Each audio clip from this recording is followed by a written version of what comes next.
Greetings, one and all. I'm Kerrik52. Welcome back to Resident Evil. Let me just load my save and we can get going. You have once again entered the world of survival horror. Good luck! Rarely do you ever get the subgenre named and thrown in your face like that. It's kind of amazing. I love that they did that. Of course, if we are to survive, I need me some survival tips. Thankfully, the manual provides. Number 1.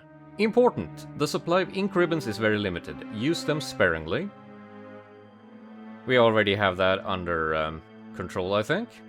Number 2. Some of the enemies can be bypassed if you're quick, so try escaping from them whenever you can. Pick your battles carefully in order to save ammo for the more powerful enemies. This is a core aspect of the design, which you saw me play around with a bit earlier on the upper floor there. Generally, you can kill basically everything, but in a first playthrough, you don't know where the danger lies and wherein you should spend your good ammunition. So under the effect of that confusion, you need to be careful. Thus, every enemy skipped is another enemy defeated later on, because you have more things to shoot with. 3. Weapon effectiveness varies with range and target. Your standard equipment is the Beretta, but the shotgun is more effective for fast-moving enemies like birds. The bazooka can be used against the bigger enemies. Jill can't handle some weapons as well as Chris, so try them before it becomes critical. Those are our big main weapons, which is weird because Chris doesn't get the bazooka. But that presents us with a sort of a, not a dichotomy because it's more than two, but trade-offs between ammo availability, range, damage, rate of fire, that sort of thing. Very standard, but again, also important. If you remember from Alone in the Dark, the guns there were basically identical. They had like certain properties, but as far as fighting was concerned, they were the same. Here, not the case. And finally, number 4, listen for your enemies. Sometimes you can hear them before they approach you. Also very useful.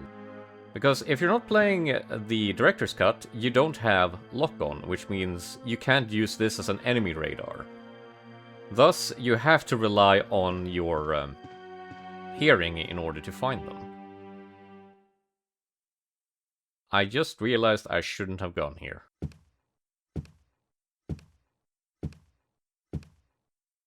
Does give me time to talk about one thing I kind of forgot in the moment last time. I talked about playing with events, and I didn't actually do that. There's a scene up on the balcony there, you can see the door up there, where you can get a cutscene with Barry early on, which I don't want because it's kind of suboptimal. But you can go do it, and I'm still in the clear for doing so, but I want to get the other Barry scenes. But before we do that, I need something even more important. Ammunition.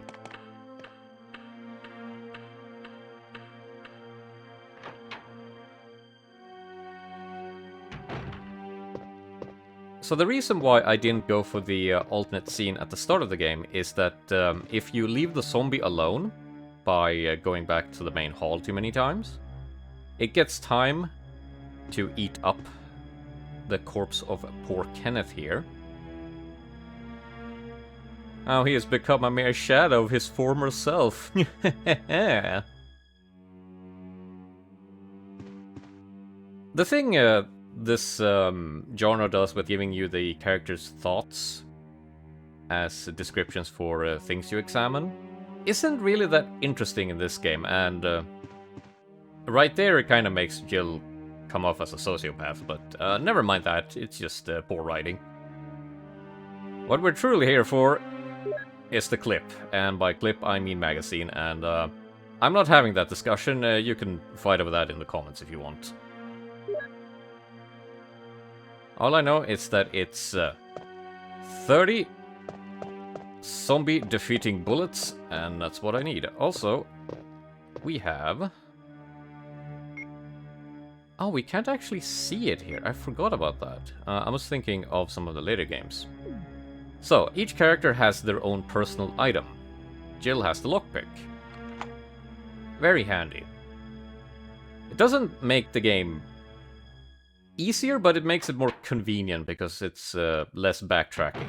Something Chris will have to do with his smaller inventory.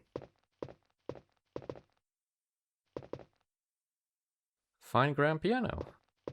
Very comfy lounge, this. Got a bar and everything. Nothing there. Hello. Secrets.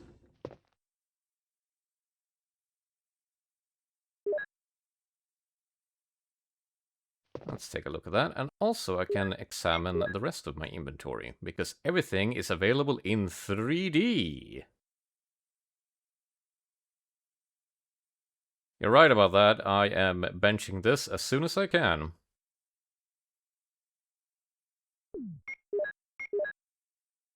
I believe the pistol model here has actually been updated between versions. Standard old Beretta. Life-affirming piece of software. Or hardware. I haven't talked about the healing system yet, but this is the good stuff, and it needs to be treasured.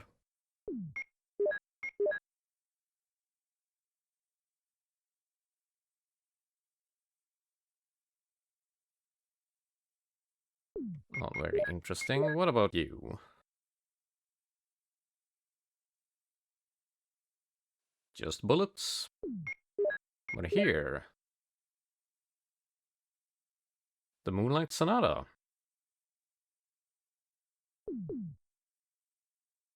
And it just so happens that Jill can play.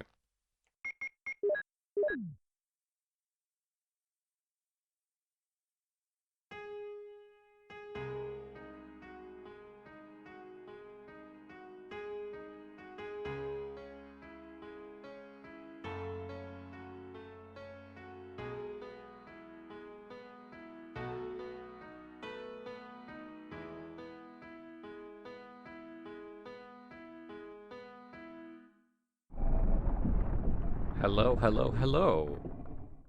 Also, me being damaged, I associate that more with the opening to Shadow Man over Resident Evil.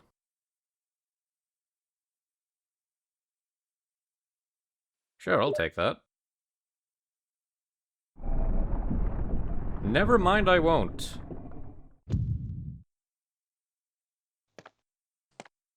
Well. Nothing to do but return it then.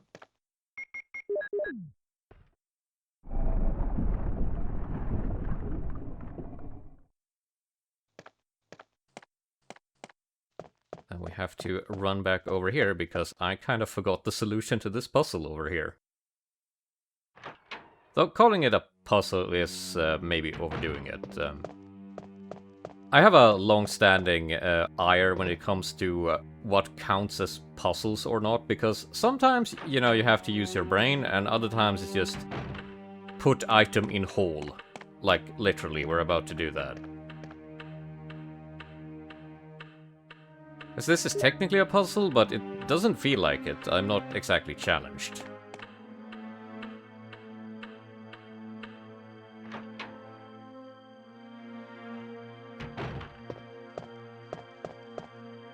But I still like the flavor of lugging around weird items and seeing what they do with them. In this game, there is some fun stuff you can do with your inventory, but in later games they do get kind of silly with how intricate certain inventory items are, especially in the remake of this game. There's like a thing that transforms into a key, which is just... I mean, it's not silly for the franchise, but if you pretend that it's your first introduction to it, it does feel kind of silly. Easy enough. And wouldn't you know it, now we can just put this gold emblem back where we found the wooden one.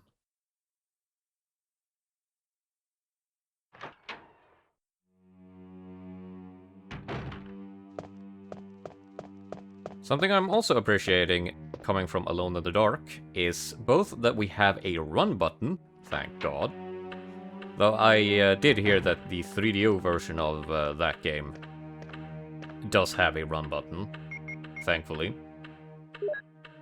But you also move really fast. And that is of course something you can abuse in order to duck between zombies. And save yourself some ammo. But it's not without risk, as zombies are a clingy bunch, wouldn't you know? And here is our first of quite a few mansion keys. And if we check it... nothing important. But wait. It's the shield key. Quite a special one amongst the bunch, since I don't have a direct use for it right now. But I don't mind picking it up. Same for this thing over here. You remember, I pushed down a statue.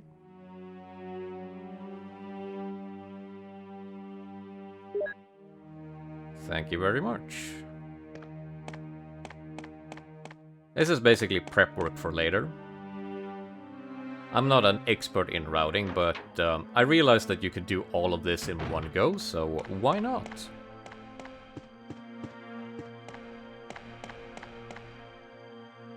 Let's get back to brass tacks and fight the evils of this residence.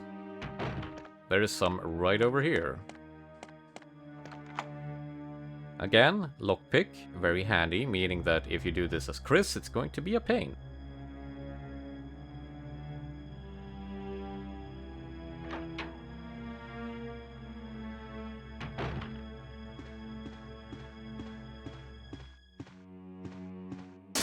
Here we go!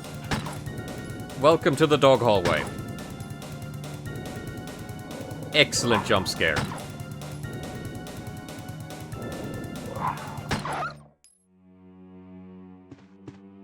Dogs are fast, but they're easy to stun lock as long as you have the ammo. Which I now do. And just to rub salt in the wound, here's another one. So this teaches you a kind of fundamental thing about 3D action games and how they relate to fighting games, which is don't try to mash someone as they're doing their wake-up animation, because they have iframes. Now you need to time it so they're back to neutral before you can attack them again. Delightful. Also, I'll waste the 2 bullets for this. Now you can see, you can actually reload in the middle of gameplay. Can't say I ever recommend it. You can do it in the menu up until RE4. Oh hey, got a nice perspective of Jill here too, and she seems pretty bored, so let's keep going.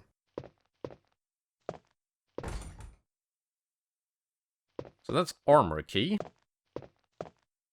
What about this? If I remember, there are 3, maybe 4 mansion keys we need to get. It's just a nice little way for them to flaunt their graphics. The way you play with perspective and overlap in fixed camera angle games with pre-rendered backgrounds is always interesting to me. Yeah, nothing useful, just an old toilet. There's literally nothing here. They do have some fun with this room in Remake, as you would expect. In fact, remakes of horror games are just kind of the best thing, because they know that you know, and they will mess with you for knowing what you do know. Also, this hallway is just so incredibly claustrophobic.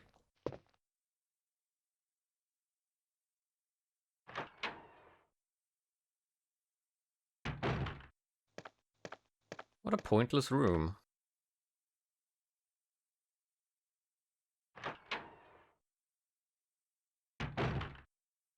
Much better. Yeah, the flavor dialogue really isn't much to write home about. I always think back to the one in Silent Hill 3, which is it can be very funny, and also is used for some very intricate storytelling from time to time. Oh, there's a beauty. Yes, please. I will choose to ignore that. Let's look at this thing. A Remington. With 7 entire bullets in it. So the shotgun is kind of the... well, not the workhorse. The pistol is your workhorse. But it is your savior in need. Speaking of savior in need, I could really go for one right now. Door stuck. Door stuck. Door stuck. Well, you got any ideas, Jill? No? I think she... Hey, what's going on? She looked like she accepted it immediately. Hey, Barry! Jill? Is that you, Jill? What happened? Barry, help me, please. The door won't open. Quick! Stay away from the door, Jill. I'm gonna kick this door down. Hurry! This way! Much obliged.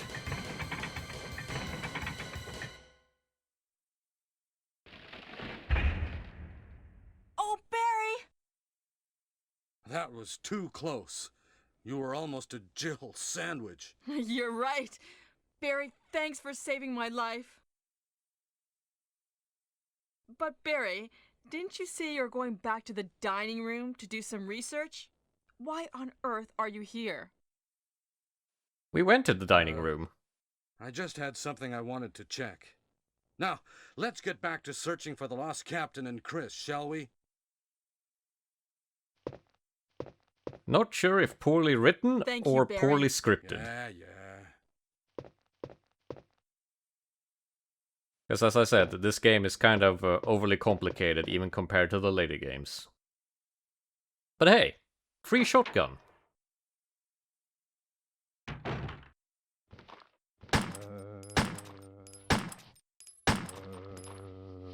Now, let's see if I can get some use out of this. Okay, he seems to be dead. So zombies can play dead. And it can be a right bastard if you're not prepared. Very much one of my favorite little touches of the game. So you need to always be careful. Also here you can see how good my auto aim is. Let's see. Oh, this guy still has collision. Bastard. Nope. And there you see how good the knife is. There we go. Done and dusted. And I'm on orange caution. That's not the best.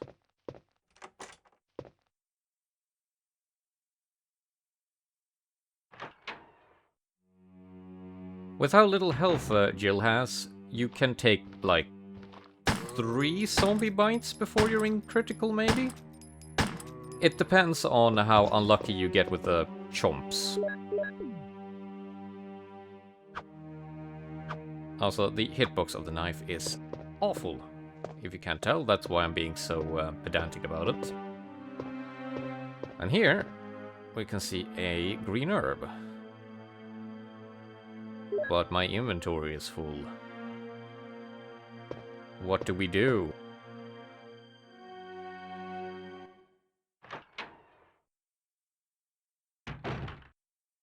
We say hello to the helpful save room.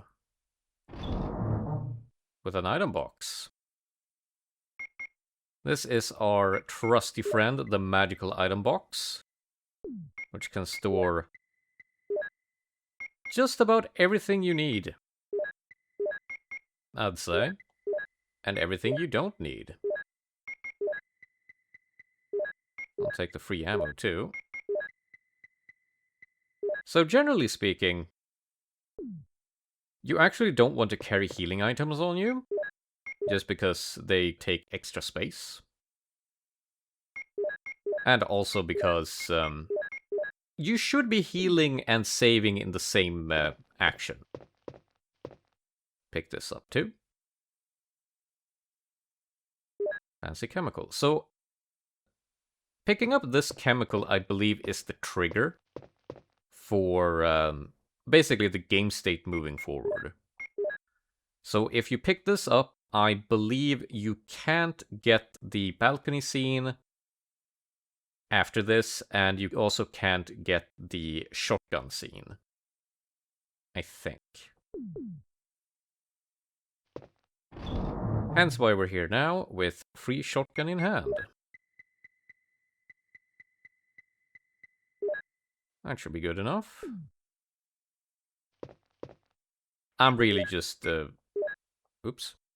I'm just keeping the knife for funsies. I don't need it. But I should at least pretend to use it sometimes. Especially when I'm playing as Jill and have the space. I'm not saving though. We still have a little bit more business to get done here. So, I can pick this up. Green herb. So, the healing system. Basically, it works on thirds. So, a green herb is a third of your health, 2 is 2/3, and 3 is 3/3, so a full heal. The interesting thing here is that your actual real-life numeric health is unknown. So you won't ever be sure if you're at 100% health, for example, because you can still be in green caution with like 90% health or something, I think. And that, coupled with the fact that you can do some interesting things with the herbs, also means that you're kind of incentivized to not spend them immediately. Shut up. The picture is entitled From Cradle to Grave. This is a fun puzzle. Ignoring the birds, who will pick you to death if you fail, because they're judgmental like that. That's not the one we want. Newborn baby. Much better. So you'll see me running around with low health, perhaps creating undue tension from time to time. Just because that's how you optimize your resources. Now we want the infant here. Is that you?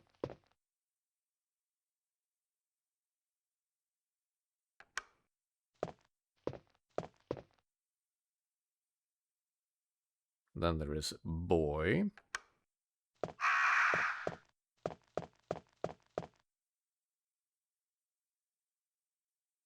Young man.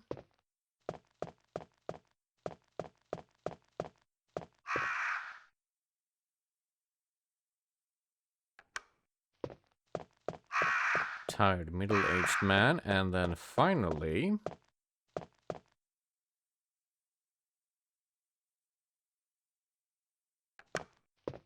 that should be it.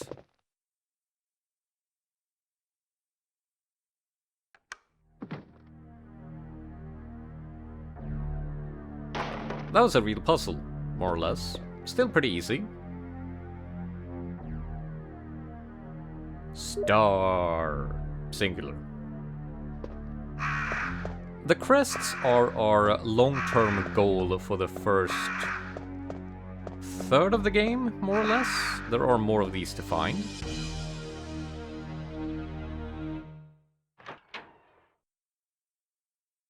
Let's see if I can go and slot this in right now.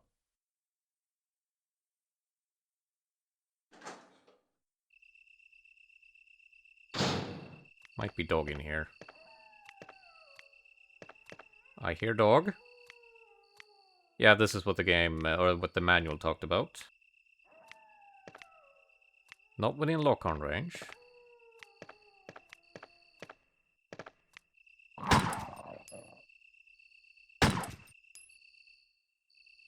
Just a easy rhythm game.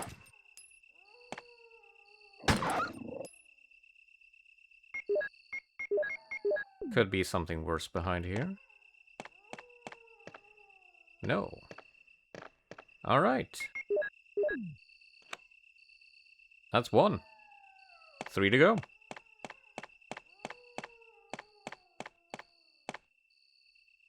I find it better to slot these in as you get them instead of carrying all 4 at once. It's a real waste of space. What wisdom does the map have for me? This room here, and then we have the staircase.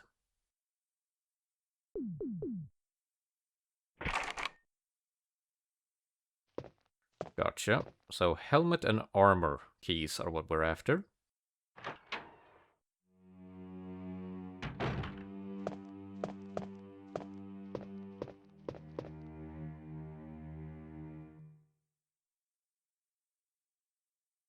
Any day now, Jill.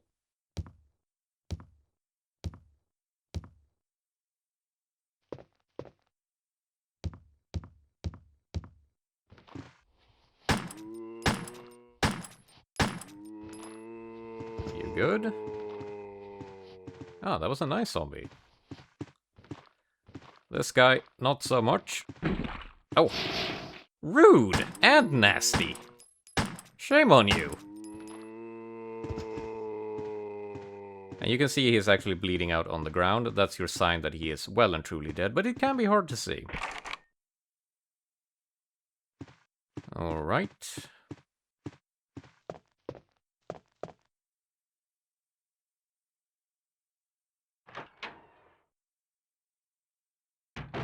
This door might have something for me, like another herb.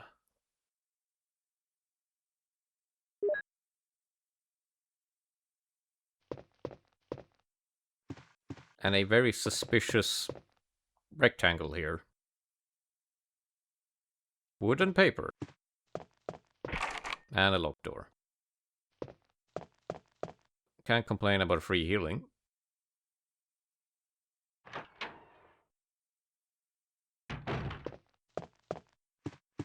If you're playing Remake, this corridor is a little bit special.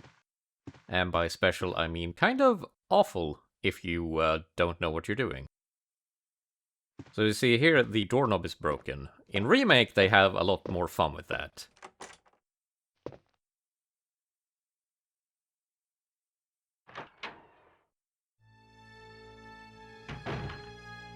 Hey, buddy.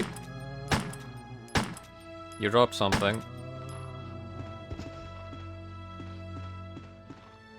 Okay, he was a good one. And you can see I'm just burning through all this free ammo I picked up.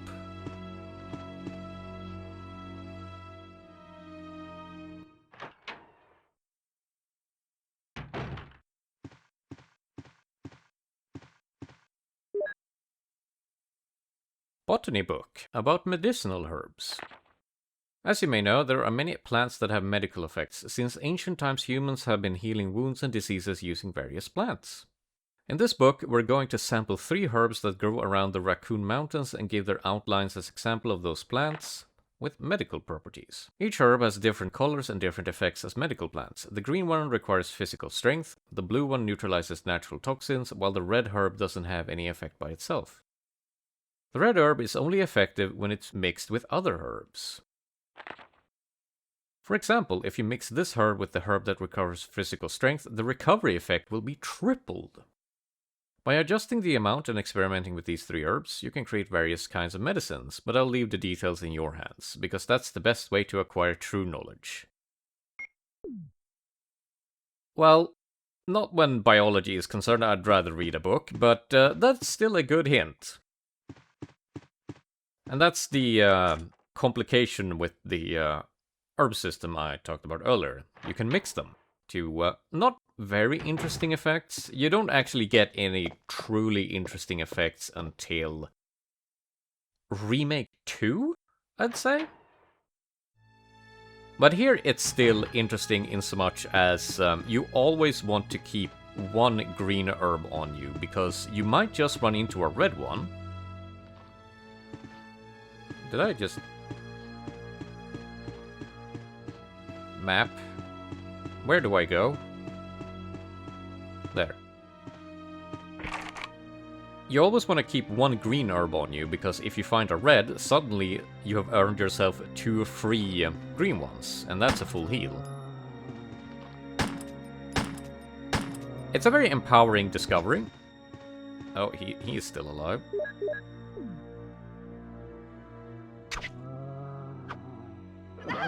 Nope, I might be dead. Haha. Not even close. You know what? This works out perfectly, because I think this is the last threatening thing I'm dealing with for the time being, so I've spent my health perfectly.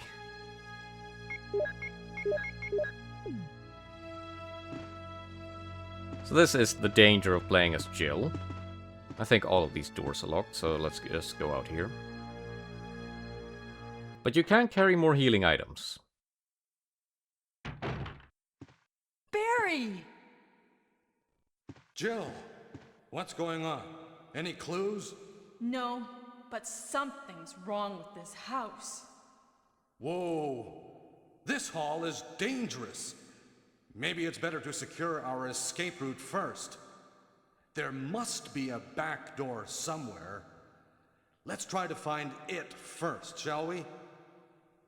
Okay, let's separate again. Just a moment. I found something. What is it? It's a weapon. Ooh. It's really powerful, especially against living things. Damn. Better take it with you. But how about you, Barry? I have this. Thank you. I'll take this then. So through the awkward dialogue, there is actually something very important the game is trying to communicate here, which is that acid rounds are very good, and that they are especially effective against, well, not the undead, but something else.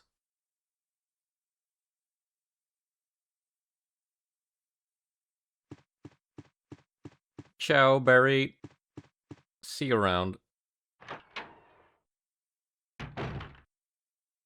This scene was the one that I was trying to get by not going up here and into the balcony first thing in the game.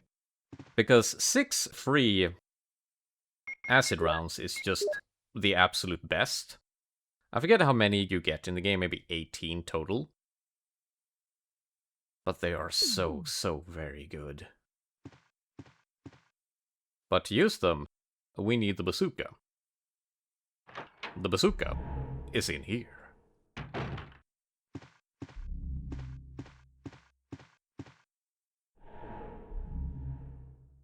Well, not to spoil the surprise, but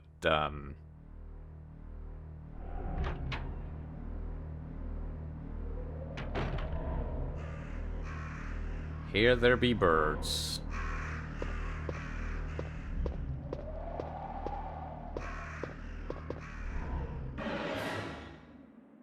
It's Forrest.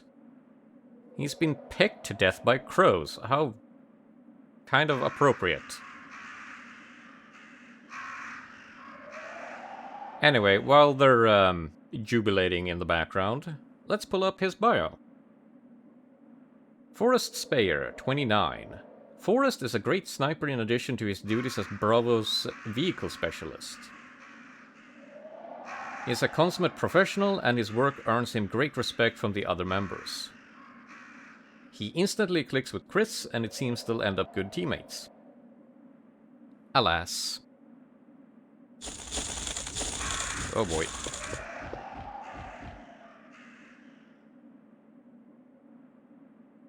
Will I take the bazooka? Of course I will. Also, just for insurance, let's mix some herbs. And enjoy the health. So I don't think I'm actually at 100% health now. I might be in like the 85% range. It's difficult to tell. That's another thing that just keeps the game interesting.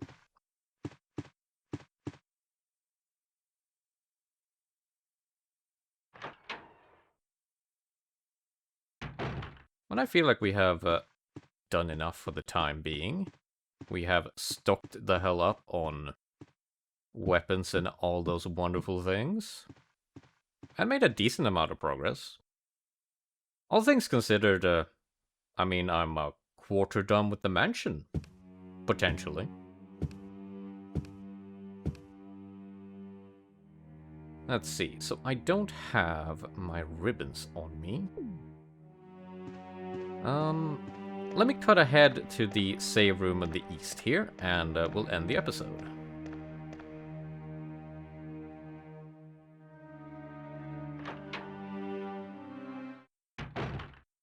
There we go.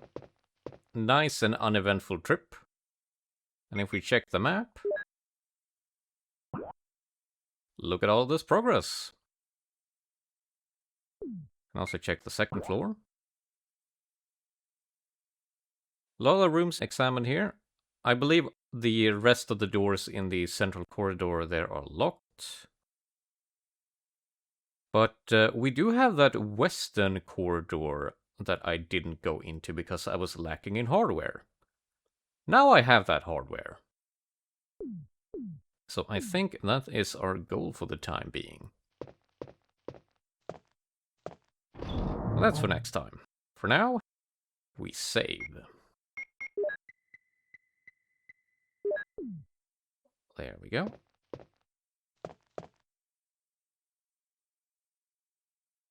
Yes, please.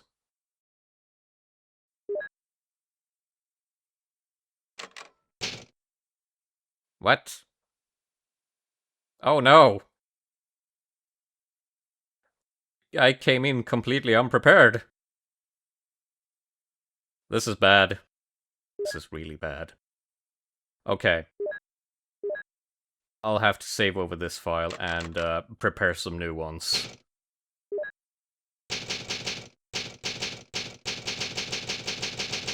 In our nice and modern world, you kind of forget that saves take up precious, precious space, and you need to liberate your memory card sometimes. But I'll get that done, and then we can continue exploring the upper part of the Western Mansion. Until then, farewell.